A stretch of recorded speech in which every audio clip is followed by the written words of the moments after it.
Well, after all the buildup for 2 weeks, Saturday morning it became official. Strikes launched against Iran. It's fast moving, fast changing.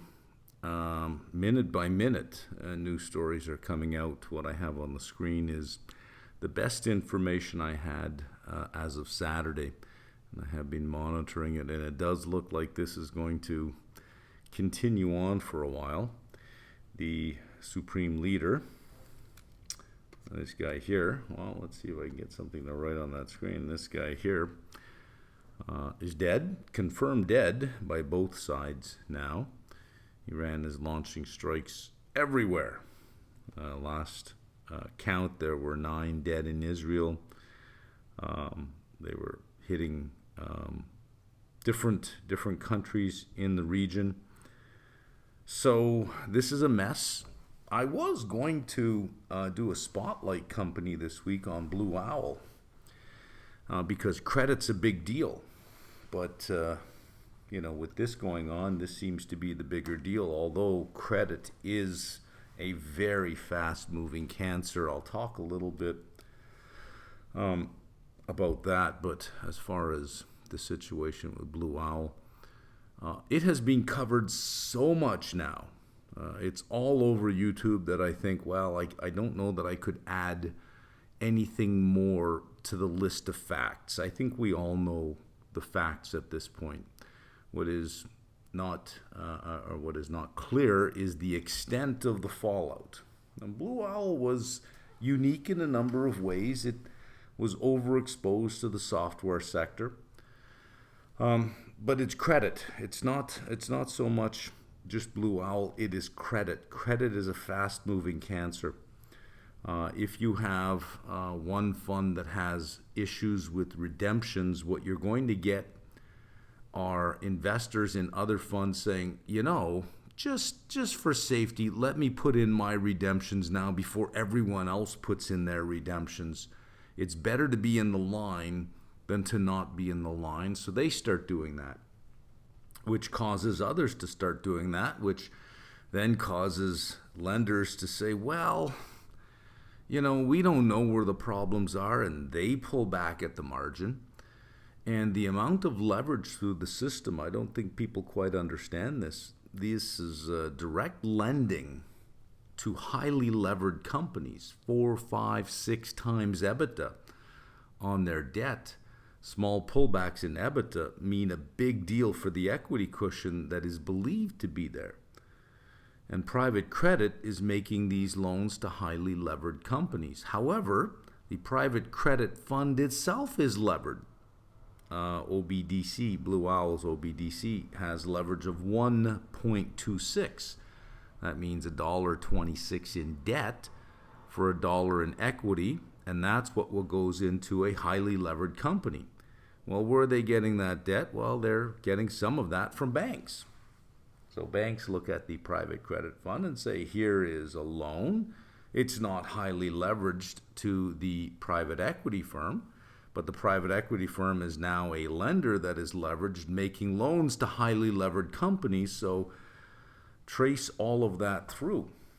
1.9 trillion in direct lending. And here's the deal. Retail has gotten involved, especially in some of the, not just the publicly traded, but the non-publicly traded OBDC2, I think has got like 85% retail funding in there.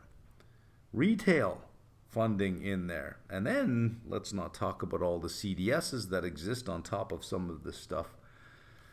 Credit is the worst word you want to speak in a market in the same sentence as trouble. It is the worst one. That travels fast. So you could have an otherwise sound system with a small little part of it that's in trouble, but because of everyone's motivation to back away and say, well, maybe I want my money back now, it is the classic run on the bank reaction. You could get a cascading effect in credit, even though it would be fairly self-contained to the companies and the credit funds that really have the problem. So that's a bad one. We have Iran.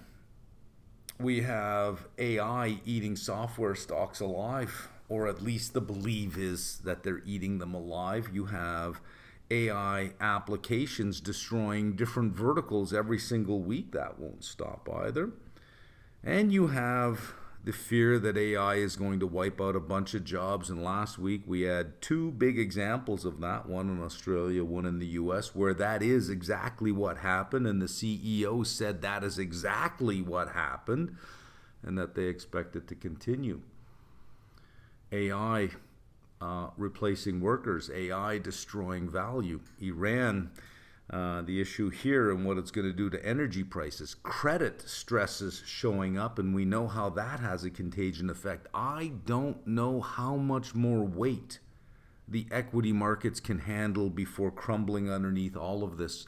Any one of those things alone is enough to cause big red days. We've seen that with software. We've seen that with the private credit. Centrini Research started the whole thing again. Block started the whole sell-off in software stocks again, and now Saturday.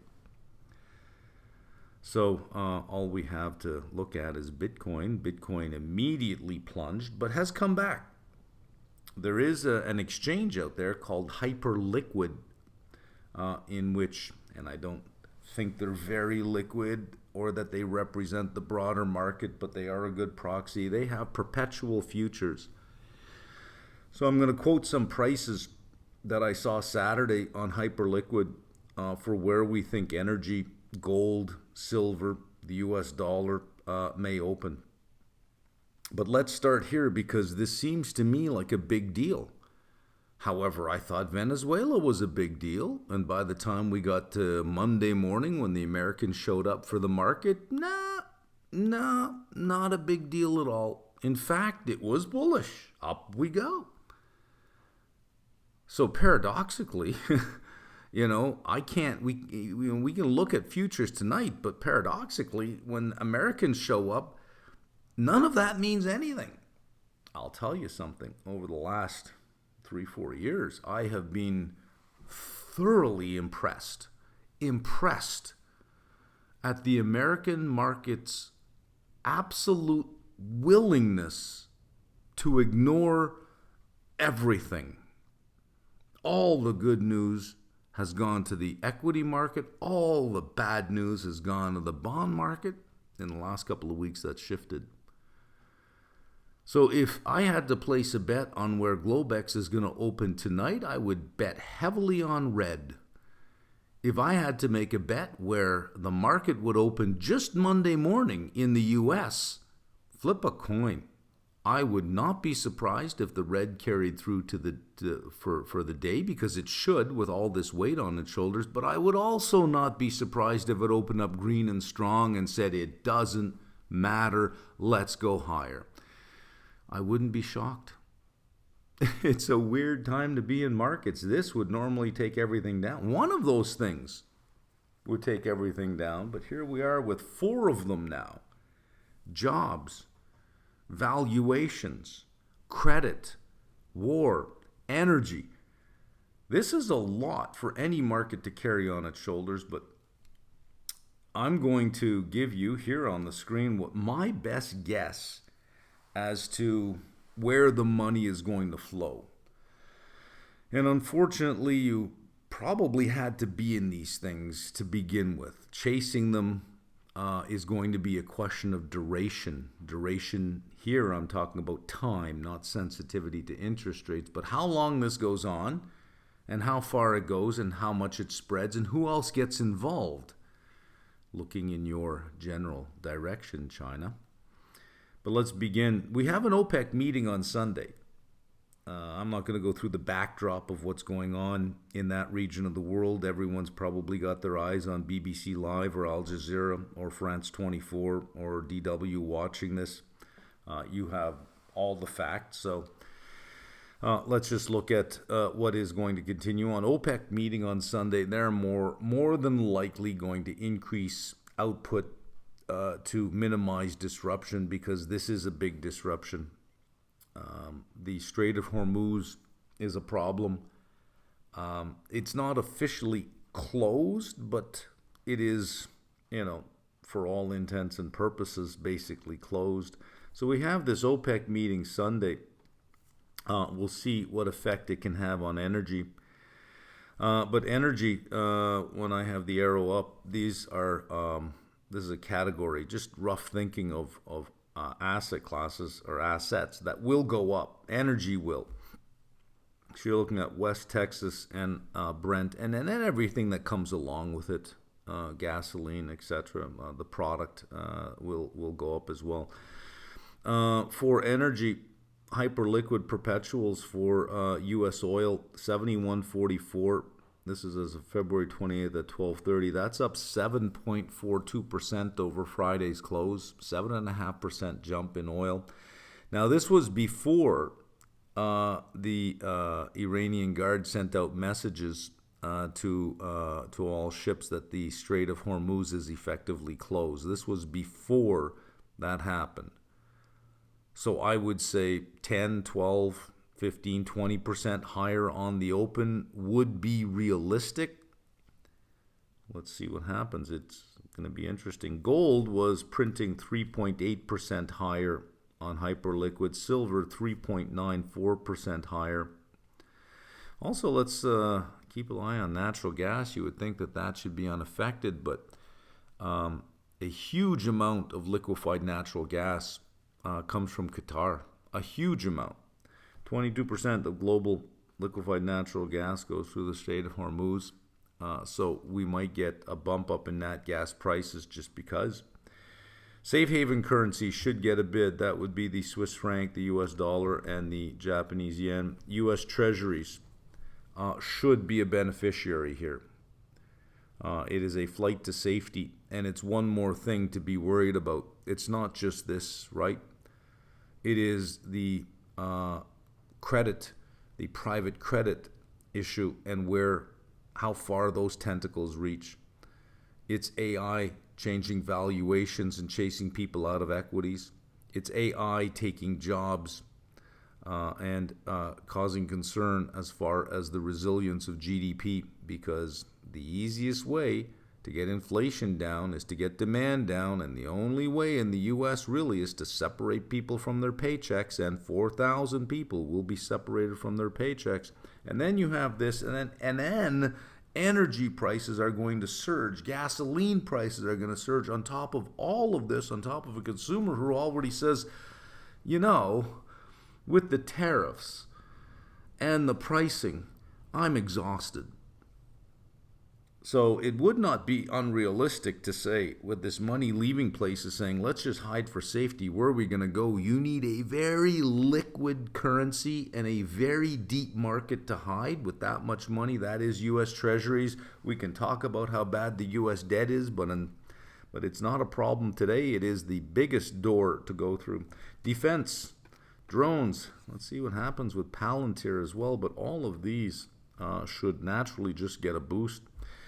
Tanker and shipping stocks, the Strait of Hormuz, you travel through that, you go around, you deliver to China. Well, that's a fairly short route. Well, if this is closed, then you're going to have to send it from longer distances, and we don't measure capacity in marine vessels by how many there are. You measure them by ton miles, and if a vessel has to travel more miles to deliver, you actually have reduced the supply of the fleet. Even though the number of ships are the same, if they all have to travel further distances for the same load, you've actually decreased the amount that can actually be shipped. So let's keep an eye on some of these.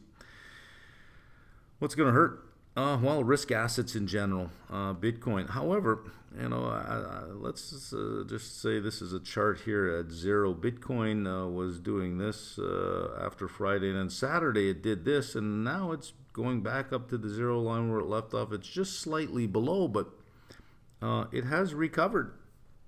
So that's what makes me think, is this going to be one of those things where the world says this is bad, but the American market says, are you kidding? This is bullish. This is great. Things are green. I don't know. It wouldn't surprise me either way. Beta, I think, would be on offer. On offer means for sale. Um, Depends on duration as well. Does this resolve itself by Sunday night? Does the regime topple and it's over? In which case, Monday morning would be green, would be all green. Hey, it's all over. Or is it still with us Monday morning and it's spread a little bit? It's gotten a little worse. There's no quick resolution to this one. Any energy infrastructure assets are now being hit. Maybe Iran follows a scorched earth policy. We're going to lose this. We're going to lose it now. Blow up our own infrastructure. Don't let it fall into enemy hands. That could linger for a long time. Does China step in and say, okay, enough. You're hurting us now because we need this energy. Depends on duration. Airlines, consumer discretionary, emerging markets, travel in general. Anything energy intensive, because energy prices go up. Any manufacturing or any industrial process that's energy intensive, chemicals, cement, aluminum, mining. You could have the odd situation where metals go up in price, but mining drops. I don't know that industrial metals will go up in price. I think this will be a nice pullback in copper. I don't really see why copper would get a bid. The U.S. dollar is going to get a bid easily. I think a strong U.S. dollar would be weaker commodity prices at the margin, but gold will get a bid. It'll be questionable whether silver comes along. Or whether silver gets classified more as the on its industrial use, 60% industrial use, and we see the auto catalyst, platinum, palladium, aluminum, copper, and silver go the other way on a stronger U.S. dollar. And mining is energy intensive. The miners will hurt, but that may actually support commodity prices. Kind of a question mark there. I'm not really sure. Other things I'm not sure of. Cybersecurity. You would think that if we were going into a more uncertain world, and I do think the wars of future will not be fought with bullets and missiles, but will be fought with bits and bytes and resources. Cyber warfare, I think, is more likely to be the more common element of warfare going forward. Does cybersecurity get a bid? ZQ, this one here is the wild card. I would seem to think with everything weighing on the market, all of that weighs on GDP growth. And energy, while inflationary, is usually stripped out. The Fed looks at core, but higher energy prices raises the cost of everything. GDP is energy intensive. Given this Fed and its heavy focus on looking straight at the ground in front of it without looking up and looking at the future, would probably say this is worrisome and we need to see more data going forward. This would probably make a Powell Fed not cut for the rest of the year, regardless of what is falling apart, because inflation. However, I think this is negative for growth overall. A higher gasoline price is a tax. It means more of your discretionary income is going to the same thing it went to last week. You're not buying any more gallons of gas, just each gallon is that much more expensive, leaves that much less to spend somewhere else. So, on its own, I don't know. I seem to think that what we saw last week with Block is going to continue on. And when I get to that section, I'll explain why it's going to continue on. The market has already shown that it is the way to go. China. 80% of Iranian oil goes to China.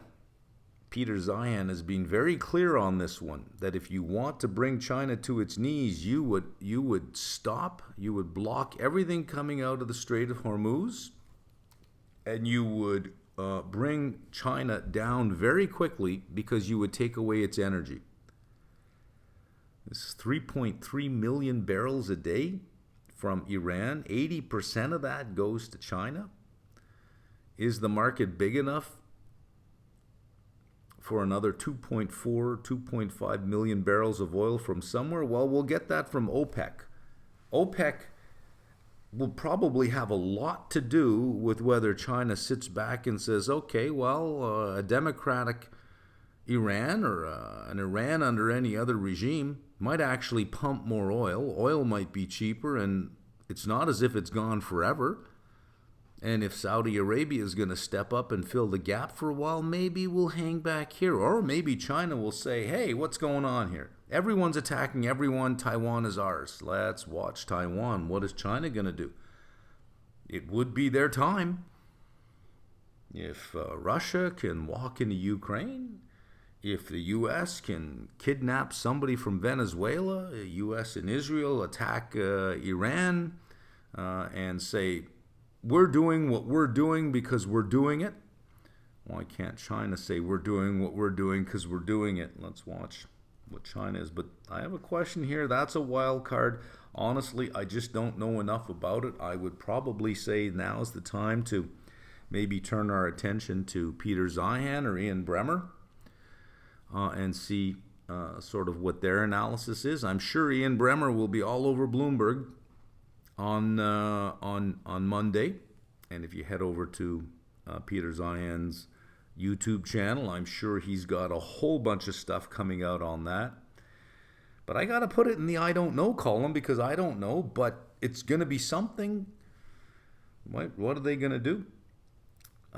If I had to bet, I think ZQ would get a bid. However, this market only sees what's right in front of its face, and if you say prices are going up, it'll go and it'll run and hide behind a rock for 3 years, and it will ignore everything else. And to be honest, I'm beginning to believe, I'm beginning to think very, very seriously that your first couple of meetings out of Warsh will be 50 and 50, 2 50-point cuts. Very quickly. I'm beginning to think that is probably a reality. We'll talk more about ZQ when I get it. I know this has been a long intro, but this is the story right now. On top of everything else we had last week, this is it. Let's look at the issue with the Strait of Hormuz a little closer. These are the facts, or at least you want to say facts, but we live in a world where, what is it, your truth, or are these facts? And these are your facts, but they might not be somebody else's facts. Even though it's factual information, hey, why don't we say that? Here's some factual information, and you can determine whether, that's somebody else's truth, it's propaganda, or it's fact. It's just a function of the world we live in now. Factual point number 1, Iranian Revolutionary Guard and naval radio messages have told ships that no ship is allowed to pass the Strait of Hormuz, and Iranian media have claimed the waterway is closed. However, if you search for is the Strait of Hormuz closed, you're not getting any confirmation from anywhere that it's not officially closed. However, it is functionally closed as far as this is concerned. Ship tracking data shows 70% drop in overall vessel movements through the strait. I want to know who the 30% are. That's got some balls right there, right? Well, you didn't take the Strait of Hormuz? Ha ha ha ha. Chicken. 70% drop in overall vessel movements through the strait, and a near halt in tanker traffic in the main traffic separation lanes, with hundreds of ships clustering or going to anchor on either side. Several major container and line operators have reversed course, ordered vessels to take shelter, or suspended transits through Hormuz, effectively withdrawing commercial traffic. The UK Maritime Trade Operations and other maritime authorities note that there have been no formally communicated legal closure via standard channels, but they confirm that ships are receiving closure claims over VHF and that risk is extremely high. So, maybe not officially closed, but functionally closed, except for the 30% with really big balls. Look at that. Barclays. Brent could make its way to $100. Oof, it was already finished over $70. That's a $30 upswing. That's 40% to the upside. Make its way to $100. Iran has 3% of the world's supply. The rest of OPEC could make that up, and exports from the U.S. could make that up, and maybe you could lift Venezuela by a couple 100,000 barrels a day.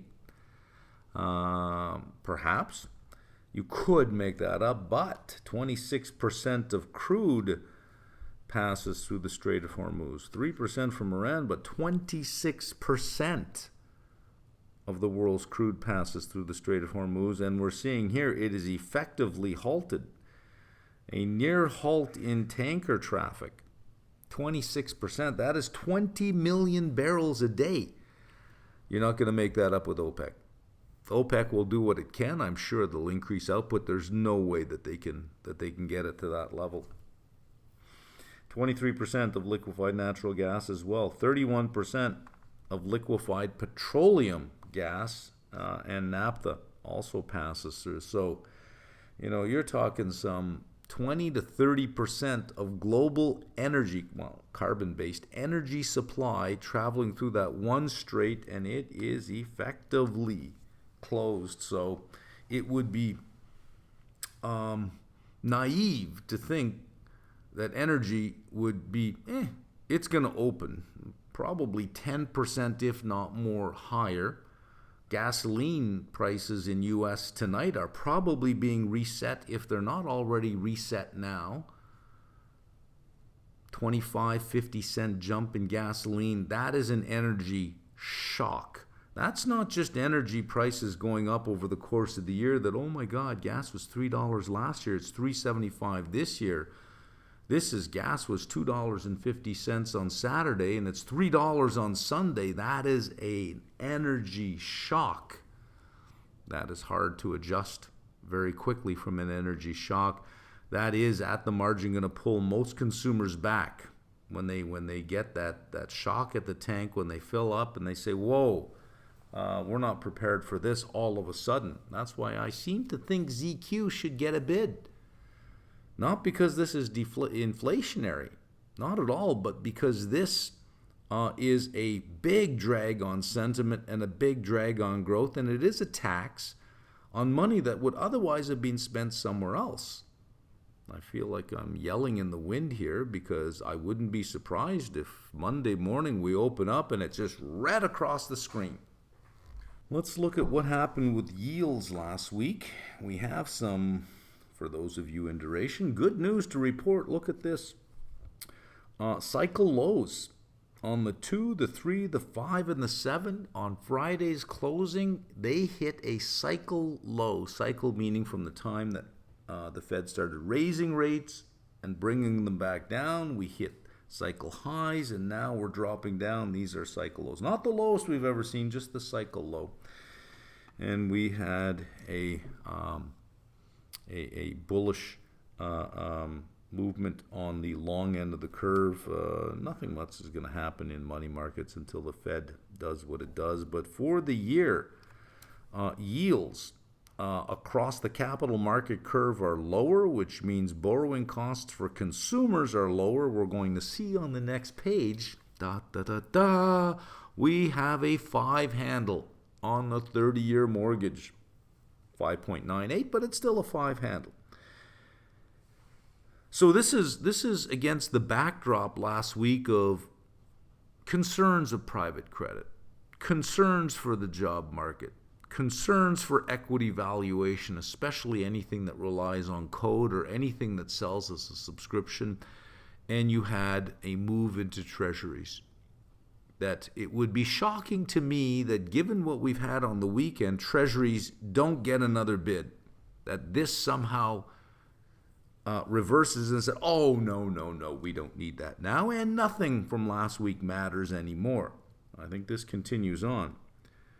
Watch that 10-year. 10-year, by the way, where are we on the 10-year? 4.08. 3.97. 3.97. The lowest on October 27th was 3.97. The 10-year is tied for the lowest in the cycle. Could we squeak out a 3.96? With all of this, a 3.96? Come on, I think we can. Slopes, we had flatteners throughout the week. This is bullish. And this here is flattening. This is a bull flattener. The KRE did not have a good week last week. Why did it not have a good week? Credit. This is a fast-moving cancer. Everything gets suspect. Credit. When you have little bits here and there, even though it may be contained there, it is the fear. It is like, I'm not going to lend you any money. I am hearing too many bad things. Not only that, you have a bunch of these companies that are, at this point in time, going to hit a liquidity wall this year where they're going to have to extend their debt somehow, roll it over somehow. And you even have some companies that can't even afford to pay the interest on their debt, so it is a PIK coupon. PIK is payment in kind. So what they're saying, a company is saying, hey, Mr. Private Credit, I cannot pay you. So I'll tell you what, why don't you add the interest to our debt, and then let's see if I can pay you next month or next quarter. Quarterly coupons, come and see me next quarter, maybe things will be better. Now, PIK usually makes up about 10% of all payments anyways, but that has been increasing. I think that number is somewhere over 20% now. In some funds, it's up to 30%. So if you're not even paying your interest and you're just adding it to the debt, that's a company that's getting more and more levered as you go along. Credit is a bad thing. Of all the sentences you can think of with the word trouble in it, you don't want to see credit in one of those sentences. KRE down 7%. Still positive year to date, but wow, most of it gone. The DXY, look for that to turn around. Monday, that is going to be good green, because if money looks for safety, it is going to run to the most liquid possible thing that it can. It's not going to run to the peso. It's not big enough. It's going to run to the US dollar. XLU, up 3%. Look at that. Year to date, 11%. IYR, 7.87%. XLP Staples, 15.87%. And SPY, IWM, Qs had an kind of week. Look at that. This is not, if you're a charter and you look back at charts and you look for intermarket relationships, if you look at triple Qs versus SPY before any market downturn, consumer discretionary usually turns down first. Qs usually turn down first, on average, about 2 quarters before the market turns down. The last high on this was the end of October. So you've got 6 months, November, December, January, February, March, April, and here we are at the end of February going into March. Second quarter, we're past 1 quarter. Given all the weight on the shoulders of the market, it wouldn't be surprised, but that we are negative year to date on this, and it has not. It is the only index here between SPY, IWM, IJR, and QQQ, the only one that has not gone on to print new all-time highs while the other ones have. IWM has, IJR has, SPY has. It has not. And they're still positive year to date, but it is not. TLT, could it be? Could it be that the 60 portfolio is not, in fact, dead? It's going to have a beautiful Monday. It is going to have a beautiful Monday. up 4.2% year to date, beating tech, the tech heavy triple Qs, beating SPY, beating the KRE, beating the US dollar. Look at that. Plus, look at that dividend yield. Even if it doesn't change from here, you're looking at about 8.5% return for the year if we just sit where we are. But I think it's going to go up. I think it's going to go up for two reasons. The U.S. Treasuries are going to get a bid. Reason number two, I am completely out of TLT. So why wouldn't it go up? I mean, that was the memo last year. Hey, Meldrum's out. After 2.5 years, he's finally left. We can actually deliver returns for everyone else. You are all very welcome. I did this. Look at July ZQ. I think we should be pricing in 50 basis points from where we are. It is now at 96.53. I think it should be at 96.86. That's 50 basis points in. I think it's underrated by 33 basis points. Let's see what happens on Monday if the market sort of looks at all this and says, oh, come on now. What do we got for ZQ here? Our effective federal funds rate still sitting firmly 3.64. No movement there. Q1, there's no one's expecting anything. This is the only meeting for Q1 is the meeting coming up. Does this change the Fed's mind at all? We do have 2 weeks until it happens. You know, if you get more announcements like you had from Block last week, and this problem, this energy shock causes a pullback with consumers, and it continues on for another couple of weeks, maybe the Fed says, look, we could do some easing, and let's see what kind of damage private credit causes. I think there's all the reason in the world to give 25 basis points to the market to say, look, just in case, all these other things got to be worse than inflation. All of them have to be. 1.5, Q2, 15.5, Q3, Q4, looking at 61.5 for the year. That's almost 2.5. 62.5 would be 2.5. Call it 2.5 in 7.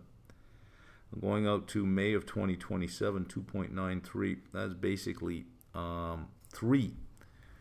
Almost 3 cuts. 67 instead of 75. Almost 3 cuts by next May. I don't think this market survives to next May. I don't think the job market survives to next May. I think what we saw last week will become a repetitive thing and probably accelerate. Real rates. Look at that on the 5-year. A new cycle low for the 5-year real rate, 1.11. Almost for the 7-year, 1.42 versus 1.41. And our break-evens pulled back last week a bit. Even with PPI, we pulled back a bit. Does the spike in energy on Monday cause real rates to rise? I would almost think that they would fall. Reason is, I think you're going to get a drop in nominal rates, in nominal yields. Nominal yields. I think you'll get a drop in nominal yields and probably sort of an increase maybe in inflation expectations, or maybe no movement in the inflation expectation of the bond. And if you have a drop in nominal yields with no change in the break-evens, the real yield will have to drop. It would be odd to see the nominal yield drop, the real yield rise, and inflation expectations mathematically would be the ones that have to do the balancing, and they would be negative. That all of this leads to lower inflation, but maybe the market might be thinking that it's about growth. This is not about inflation anymore. This is a big negative to growth, and maybe saying, okay, inflation expectations are going to go away. But my bet is nominal yields drop, real yields will drop. OAS, yeah, credit, anything credit related, and we're starting to see some of the stress here. It's very, OASs have usually ignored pretty much everything, but you're getting both investment grade and high yield giving up some basis points. Year to date, they've given up some basis points. Year to date, look at the triple C, giving up 42 basis points. That is what credit will do. Gold, green. This is week over week for last week. Silver, green. Look for gold to probably continue this. Copper, green. I would bet that copper and aluminum are going to be negative on this because mining is hugely energy intensive. The miners will go down, but so will the industrial demand for copper probably at the same time.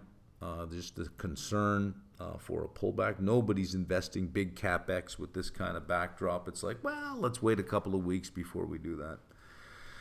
Platinum and palladium. Palladium is the only one that has an iffy thing. But of all the metals, palladium is the one where the supply issues aren't really that great, whereas with the others there are. Oil, not helpful. If we look at where food and energy are for this administration, State of the Union, Trump talked about lowest prices in gasoline that anyone's ever seen in a long time after the disaster that was the Biden administration. His words, not mine. And food prices. No one's seen food prices this low in 4 years. Never would have happened if I were president. Well, that's not true. Energy prices. This is before. Well, I shouldn't say before. Energy prices were creeping up on the fear of Iran late into the week last week anyway. So some of this 17% already has some of the fear premium in there. However, oil before this was up for the year. Nat gas is down, but that may reverse. Wheat up 17. Well, sorry, I thought that was 16.9. That's 16.3. Up 16% year to date. Soybeans up 12.5% year to date. 12.25. Sorry. Hogs. They had a week last week, up 12%. Cattle pull back a little bit, but still beef up 1.17%. The only thing that's lower is corn. Energy prices higher since the beginning of the year. Food prices higher, or at least the basic input of most food products, higher since the beginning of the year, contrary to what was said in the State of the Union speech. I know it's shocking to hear that some of the things said were not backed up by the actual facts. Fire his speechwriters. March 18th, FOMC, and we get summary of economic projections. Are they actually going to, at this point, incorporate the idea that Powell won't be there all year long? Will they start thinking that maybe we have a new mandate, maybe we have a new focus, maybe we're not trying to set monetary policy in an ample reserves regime? Maybe I should think, well, what would my policy be in a scarce reserves regime? Will they? I don't think so. That requires playing chess, not checkers, and this FOMC has shown over the years that they are checker players, not chess players. 17 days. But look at this. The market doing something here, 96.5%. Nothing's going to happen. It's now 92.6. At least giving some benefit of the doubt. Okay, and 7.4% on nothing. Powell's last meeting, he has this one and one more, and it's over, and he will ride off into the sunset. He will. 73, and he's worth millions in the private market. Sitting on boards, speaking fees, and the book deal he's going to get. Tell us what happened in that last year. Tell us everything. He's going to get one hell of a book deal, but not if he's a governor. If he's a governor, there's no board seats. There's no speaking tour. There's no book deal. There's $180,000 a year for somebody who's 73 years old and who's already going to leave with their legacy intact. He's gone. He's gone. Not much of a movement.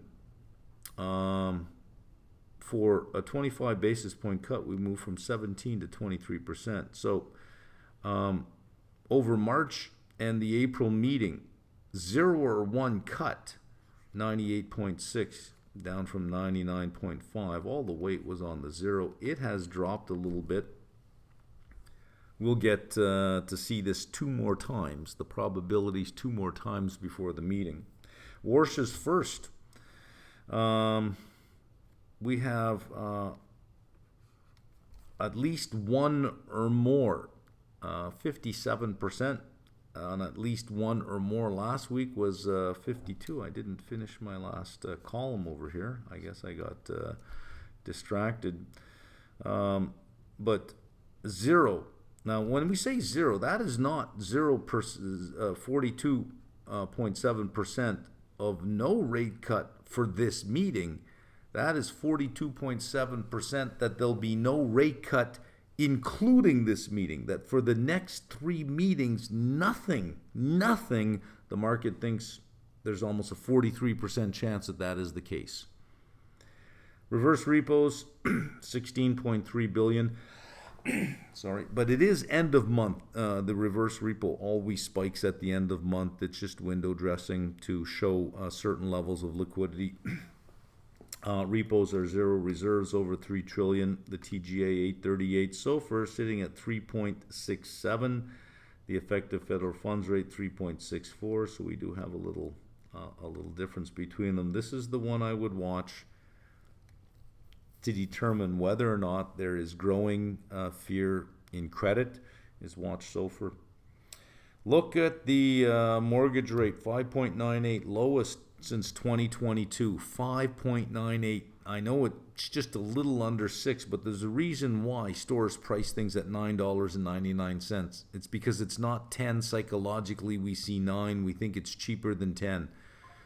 You know, 9.51 is not that much cheaper than 9.52, but psychologically we think 9.99 is that much cheaper than 10. Is so not that much, but so much more cheaper than 10 than a penny. So this has a psychological effect, a 5 handle, 5.98. We have a good week on the 10-year. Yeah, this could translate into a much lower mortgage rate. Home price index, month over month, up 0.1, year over year, 1.8. Case-Shiller, year over year is 1.4. Mortgage apps were up 0.4. Refis doing the heavy lifting always, 4.14. The purchase index, negative 4.7. Looking at the home builder sentiment, National Association of Home Builders, it has been under 50 for a long time, under 40 for a long time. That is extremely low sentiment. You have a housing market that has been in recession for quite some time. A cut would help there. This is what really helps, is the mortgage rate. The Fed funds rate is not the rate that anybody buys and sells at. It is the long end of the curve. So all of this will be helpful. So I would seem to think that as this goes lower, home builders should catch a bid. Let's look at our economic calendar for next week. Maybe some of this might mean something. Friday will mean something. We have the jobs report. Monday, leading it off, ISM manufacturing PMI. Last reading was 52.6 in expansion mode. Going into Tuesday, well, we have Williams and Kashkari that are speaking. Into Wednesday, the ADP employment change. It's suggesting the consensus 45,000. Last reading was 22. We get ADP. Canada, we get the labor productivity for the first quarter. ISM services at 10 o'clock. I wonder if this is too early to start looking at where crude inventories are going to be in the U.S., or if it will even affect the price. Maybe inventories will just be meaningless. Going into Thursday, of course, you have initial jobless claims. We'll get non-farm productivity for Q4 preliminary, and unit labor cost for Q4 preliminary. That's a big deal. The unit labor cost last was negative. Look at that productivity number, 4.9. We're expecting 4.8 and 0.2. That's what productivity does. It is deflationary. And then, of course, the very next day, we're going to get non-farm payrolls for February, and then retail sales for January. December was not that good. The consensus is negative 0.2. We didn't think January was good at 0. This is negative 0.2. The consensus for non-farm payrolls is 60. Let's look at what the revisions are. And please, Mr. Market, pay attention to who's getting the jobs. Adjust the job number for the amount of healthcare jobs to see what the true productive economy is producing, not what the change in demographics is producing. I wonder if the market is smart enough to move the hand away from its face and look into the future just a little bit, or is looking at the future reserved only for Tesla shareholders. Full self-driving by Q2, perhaps Q3 at the latest. And Optimus, 2 million in households by the end of the year. Who wouldn't want one? 30,000. And we'll all be on Mars end of 2027. All that's needed at that point is Dan Ives to come out and say, oh, $8 trillion. Here's something interesting. Have you ever seen Dan Ives and Cathie Wood in the same room at the same time? I think they might be the same person. So there we go. There's everything for the week. I'm going to say the jobs report is going to matter. I don't know that much else matters. It really depends on how long this continues to go on. I mean, by the time I'm done this video and I edit it and I put it up in YouTube, this whole thing might be over and I'd be like, oh, great. Now what do I do? But it's going up the way it's going up. And if it's over by 1 p.m., well, then it's over by 1 p.m. and just ignore everything I've said. Okay, let's go on. Okay, let's look at the statement put out by Jack Dorsey from Block, and then we'll see that it was sort of echoed by another company as well. Now, the statement isn't as important as the reaction. Up 18% on the release. Other CEOs are not immune to that. They're looking at that saying, hey, he said it out loud, and 40% of its workforce, and he got rewarded by 18%. Maybe it's okay if we say it too. And I think he's right. He, in explaining why he did this, he said, you could go little by little by little and adjust slowly, but that just degrades morale. That let's just do one and be done with it. Other companies and other CEOs seeing this saying, hey, maybe we can get a bump in our share price if we do this, because a couple of years ago they looked around and they said, hey, we're not saying AI enough on our conference call. If we said AI, maybe we'll get a bump in our share price. And now you see something like this, they see a bump in the share price. You're going to get some at the margin saying, you know, maybe we can do the same thing. But AI has to actually replace your workforce. And it does.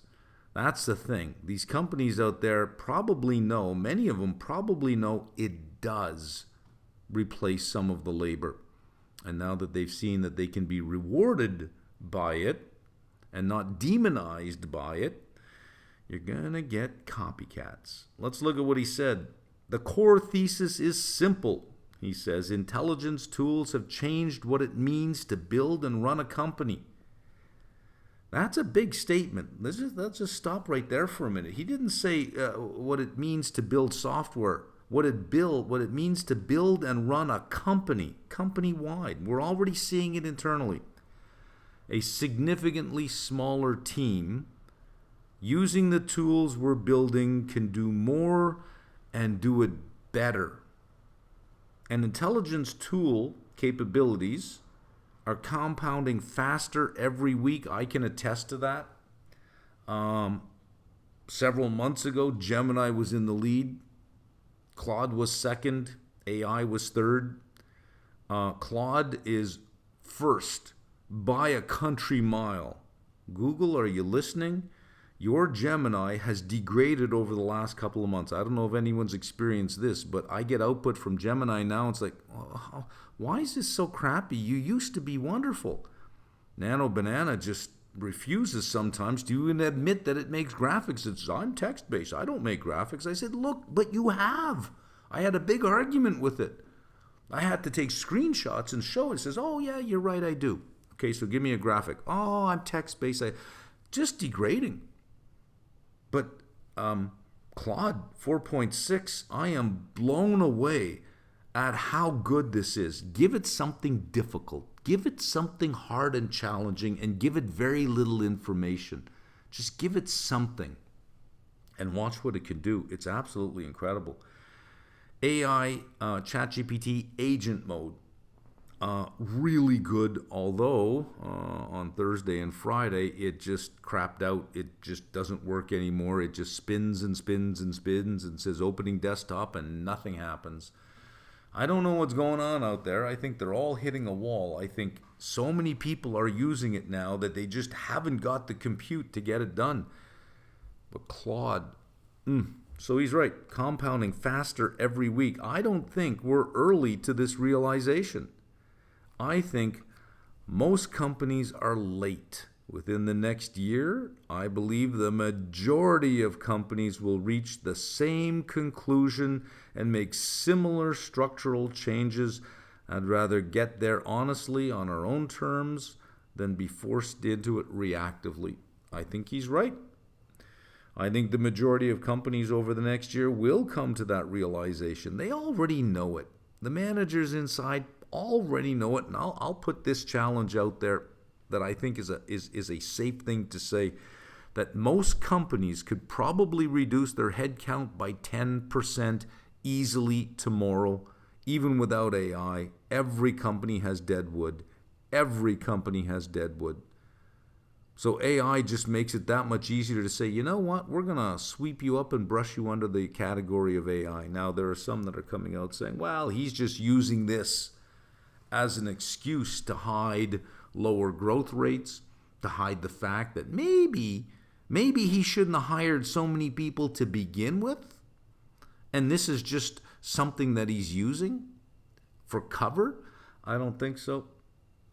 It would be suspicious if it were just him. And what also is interesting is he's claiming that they are using it. We're using it. We're not being displaced by it. We're using it. I think that's the right thing, and I think software has been overdone because so many people are saying, oh, they'll be replaced by it. No, they're more likely going to be the ones that use it, not get replaced by it. And Anthropic said so much last week. AI transformation program. This is from WiseTech for shipping logistics. They're one of the biggest ones. WiseTech is undergoing a deep AI transformation as AI continues to be embedded across its software, not replacing its software. For customers and internal operations, this will accelerate productivity, automation, and decision-making across the industry's complex, regulated workflows and across WiseTech's own operations. WiseTech today announced the next phase of their efficiency program, starting in the second half of fiscal year 2026 and continuing into fiscal year 2027, expecting to reduce teams, initially product and development and customer service. Now, notice, initially, across the company, including E2Open, by up to 50% in terms of headcount. Initially, didn't say this is what we're doing. Initially in product and development and customer service by up to 50%. This is from WiseTech's own press release. This is not a story. As part of WiseTech's long-term strategic focus on higher margin recurring revenue and WiseTech's commitment to building a higher performance culture, this program will likely result in a reduction of approximately 2,000 roles in fiscal 26 and fiscal 27. This is a quote from the CEO. Software development. This is hard to listen to if you're in software, by the way. Software development has experienced its most significant shift in decades. I am prepared to say this clearly. The era of manually writing code as the core act of engineering is over.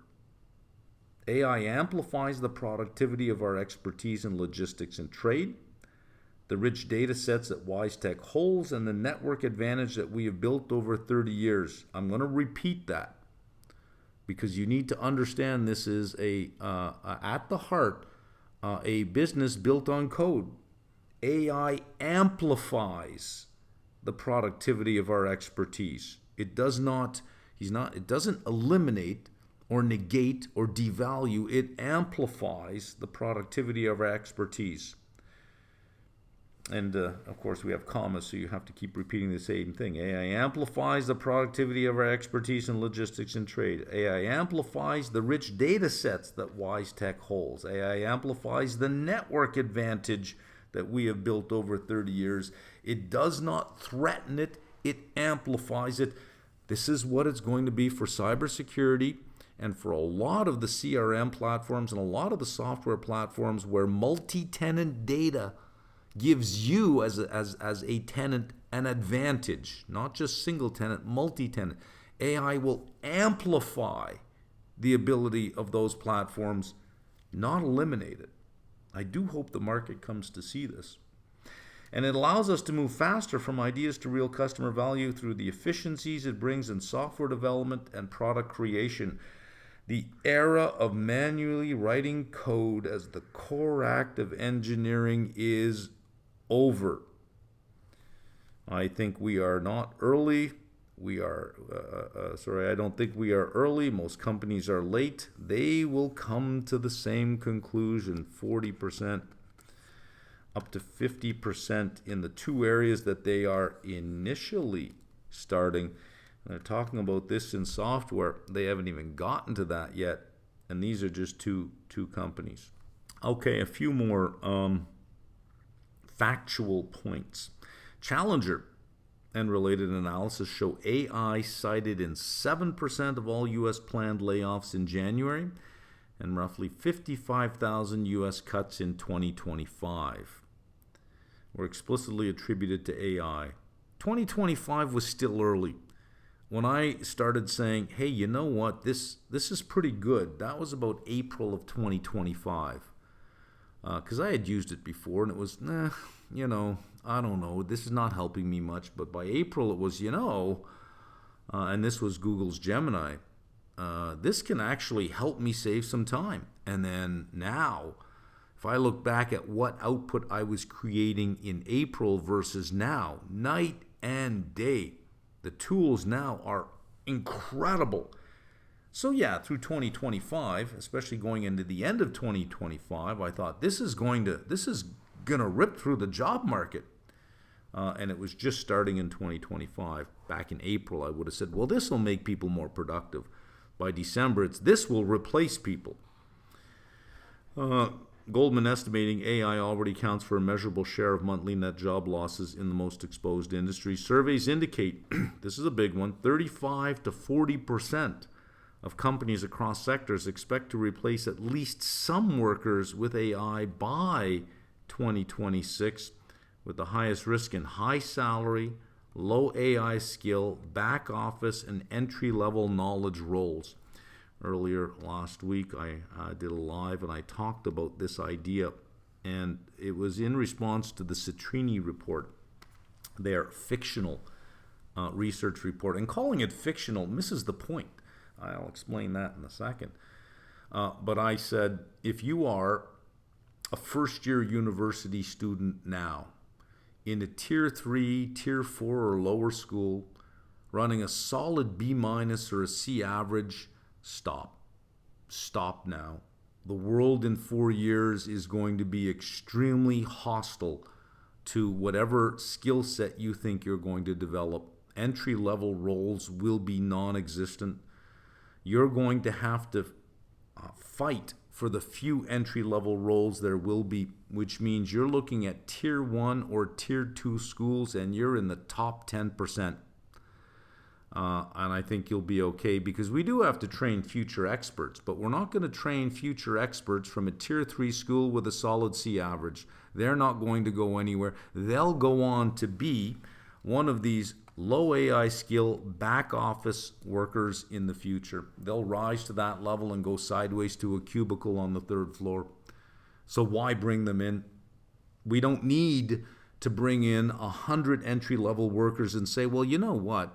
We're pretty sure 10 of them will move on to higher management, but we still need to fill a whole bunch of mid-level functions along the way, so we need these entry-level people.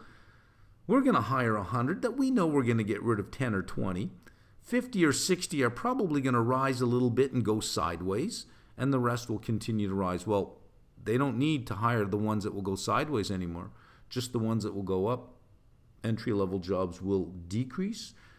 The table stakes for them will increase, and the table stakes are not going to be the amount of letters you can put behind your name. It's going to be your cognitive ability and competition with everybody else in the room that you're with.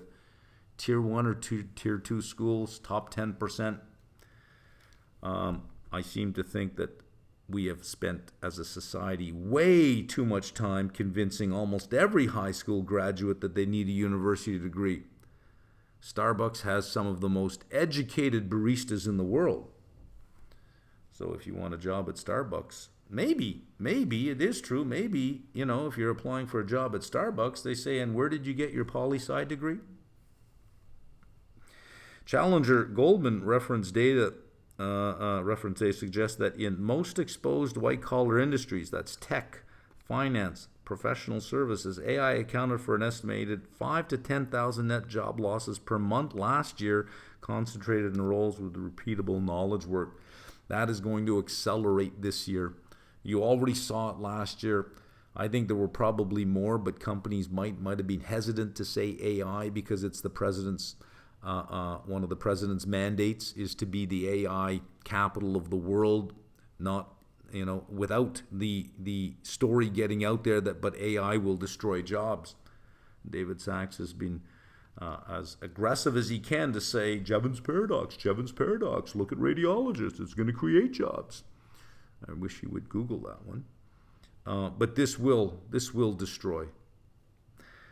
Moving from a productivity tool to a labor substitute. When you're a productivity tool, you go after the IT budget. You're a line item in the IT budgets. Hey, we can make you more productive with our software. Your total addressable market is the sum total of all the IT budgets. But if you are a labor substitute, you're going after the labor budget line item. That's a huge total addressable market. I'm not going after your IT budget anymore. I'm going to go after your labor budget. And I wrote this moving from a productivity tool to a labor substitute, and I had to change it. I said, whoa, wait a minute. It's already a labor substitute. That's how these LLMs are going to pay for themselves, is they're not looking at all the IT budgets they can go after. They're looking at all the labor budgets that they can go after. And Jack Dorsey has already said, you know what? Here we are. WiseTech has already said, you know what? Here we are. Now let's talk about the Citrini fictional research report. If you I'm going to draw what looks like a spreadsheet over here. There you go. And you're going to put in 5 years of historical data, and another part you're going to put all your assumptions here, and then you're going to forecast the next 5 years of revenue and this and that and that. You're going to figure out what your free cash flow is, what your EPS is, and you're going to have some discount rate. You'll have some terminal value that's a multiple of something, and you'll come up with a price today. There's a fictional report. That's pure fiction.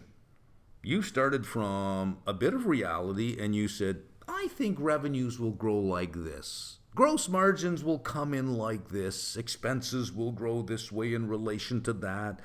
Working capital accounts will have this relationship with cost of goods sold. This one will have a relationship with sales. And you have a mountain of assumptions, and you write a research report, but somehow we call that a research report. That is a fictional report. The only difference is you're starting from known facts today and creating a fictional future. Citrini simply just said, let's start from the fictional future and let's see what assumptions we need to get back to the facts on the ground today. They just simply went backwards. But it's being called a fictional report, a work of fiction. Every single forecast is a work of fiction. Every single financial forecast is a work of fiction. When I say, I think that cybersecurity would get a bid. I see copper prices rising into the end of the year. This is an informed opinion, but I am painting a fictional future. It's not real. If I started at December, I said, I'm looking around, it's late December, copper $7.25 an ounce, the price of this is that, and then I worked my way backwards. Oh, it's a fictional report. But if I start from today and I say supply is like this, demand is like this, and I forecast out it's a research report. It's just done from the other perspective. This is common in theory building. Is you start from a future and you say, what assumptions do I need to get there, and are those assumptions reasonable? Let me show you a way to do it, and let me show you how it's not unrealistic to do. Let's say you wanted to lose 30 pounds.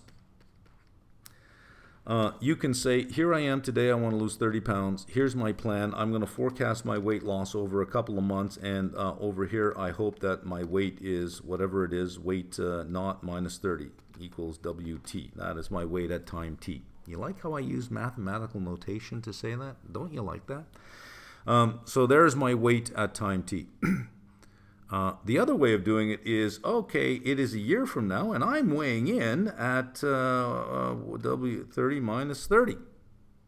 And you just say that that's what I'm doing, and it's 52 weeks. You say, well, it looks like I got to lose about 1.2 pounds per week to make that. We're looking at our assumptions on how we got there.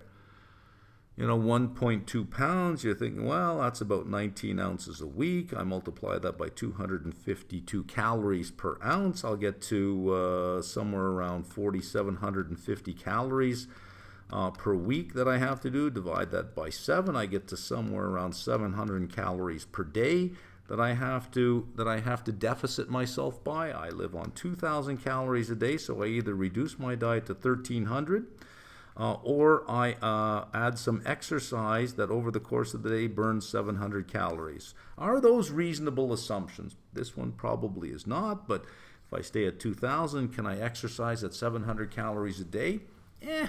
Maybe. Maybe I would say, well, okay, let's do 500 calories a day and let's see if we can go down to 1,800. They're not unrealistic assumptions, but I started from a fictional future. And my assumptions are not based on bringing me from the present to the future, but from the future to the present. Yes, they're realistic. Now, the other thing I would say is, okay, let's look at the individual. Do they have a history of being able to stick to a plan? There's another assumption I need. So I push back a little bit on the idea that we are calling it a fictional report, but we call financial forecasting sell-side research. It's all fictional.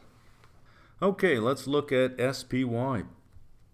We do have a cheaper market, 21.85 times forward earnings. However, that is fictional. It's based on our belief that the forward 4-quarter operating earnings are in fact going to be 314.77, which itself is fictional, which is based on a whole bunch of assumptions about a whole bunch of companies to get there. But here we are, 21.85 versus last week, 22.01. Closing SPX 68.78. All-time high still in play here, January 27th, 697.16. Only down 1.6% from there. It doesn't seem like a lot with the weight of private credit on its shoulders, with the weight of repricing and re-rating multiples from a whole bunch of different industries that probably will just keep continuing. And with the weight of potential AI job losses, 1.6% from all-time highs. And now we have Iran and energy prices. 10% down, 627.44. It is not unrealistic and probably would be welcome to have a correction. Just to wash out all of this fear, to say, okay, you know what, let's correct, let's go down 10%, and then let's regroup down there and see how we feel. But we have been going sideways here for quite some time. So something has to give. when you're doing this kind of stuff. It is being done with much higher volatility, which is nice because you get paid. If you're looking at the vol, you get paid to take contingent positions. Want to make a bet that this, by the end of Monday, is 100%. We should see a spike in VIX. IWM, IGR, Triple Q, all of them down for the week, and down for the week and off their highs. January 22nd, February 11th, October 29th, still has not recovered that. Down 4.32 here. 4.32, you would think with all the selling in software we've had, and I said, well, Triple Q is only down 4.32%. It'd be like, oh, it got to be more than that, 4.32. IGR down 1.8 and IWM down 3.2%. Looking at some levels here, the 50-day moving average is 687.53. We've taken out the 50-day moving average on SPY. We have a finish on Friday below the 50-day. The 100-day is 681.10. The low on Friday hit 681.64 before recovering to the 683 level. Can we say that it found support on the 100? But there's your first level to watch on the S&P, 681.10. A close, not just a break, but a close below 681.10 would put the 200 in play at 654. A close below 654, then all eyes would go to a 10% correction, which is 627. So there's our Monday level. Can we close above 681.10? If not, we are below both the 50 and the 100. The next support down would be the 200. So say all those people who like to draw fancy lines on charts. But those people exist. They place orders as if those lines on charts are true, thereby giving some effect to the price, so we should know at least what the crazy people are looking at. We have earnings this week. 13 companies, so says LSEG. Monday I put Credo in there because Credo's not listed in the S&P 500. So we have Credo after the bell, and it is down 50% from the high it hit after last earnings. Breached 210. We're sitting at 110 now, a little under 110, right around that area. Tuesday, Best Buy, Target, CrowdStrike. I have Credo. I have CrowdStrike. Wednesday, we have Broadcom. I have no Broadcom. Thursday, Ciena, Kroger, and Costco. I don't know that earnings are really going to elevate to the level of the story. The story, number one, is going to be what's going on geopolitically. Number two, I'd put a close tie between what's going on with private credit in the background, because I don't think that's going to clear up by Monday, and everyone's going to say, oh, we're good. And AI eating software, I don't think that's going to clear up by Monday either. Maybe a close third, because the market is slow to respond to this, is the concern that AI will, in fact, actually rip through this job market. And there we go. That is it. That is it for this week. I will be on Discord at 6:15. We'll do our Globex Live. Let's see what we have. I anticipate it to be red and ugly, but all bets are off for the next morning. Does this carry through to Monday morning? I've seen the market red and ugly on a Sunday night. You go to bed thinking, okay, I know what I'm going to do tomorrow. And then Sunday you wake up, it's like, God, okay, new playlist, because it's green. One more word before I go. In case you're wondering what to do with all of this, what you should be doing today is rather than try to predict where you want to be or what you should do, you should have a list that says, if the market is really red, what am I going to do? And if the market is really green, what am I going to do? For example, If the market is really red tomorrow, depending on what's red, I may see that as a great opportunity to increase my copper exposure, to increase my exposure to certain mines that I want, some of the junior mines that I've been looking at, because that's not going away, and I would see it as a buying opportunity. So I have a plan. If the market is red, that's what I'm going to do. If the market is red, some things I have will act as defensive plays and will move up. I may, at the margin, lighten up on a few of those things, and some of the things being thrown out unfairly, I may add to. We buy on red days, we sell on green days. If the market is really green tomorrow, I don't think that holds. It hasn't held yet. At that point, I would say, okay, some of the things I added on red days last week are going to be the things I lighten up today. I don't try to figure out where the market is going and jump in and pre-market and say, okay, let's go. I wait for the market to tell me what it wants to do, and then I react to what it is already doing. Either it's going to give me a selling opportunity for things I have, or it's going to give me a buying opportunity for things I want. This way here, going into tomorrow, my job is simple. If it's green, here's what I'll do. If it's red, here's what I'll do. I'm not going to try to flip a coin and guess which way the market is going to go. I'm simply going to respond to what has been given to me. Okay, be safe out there.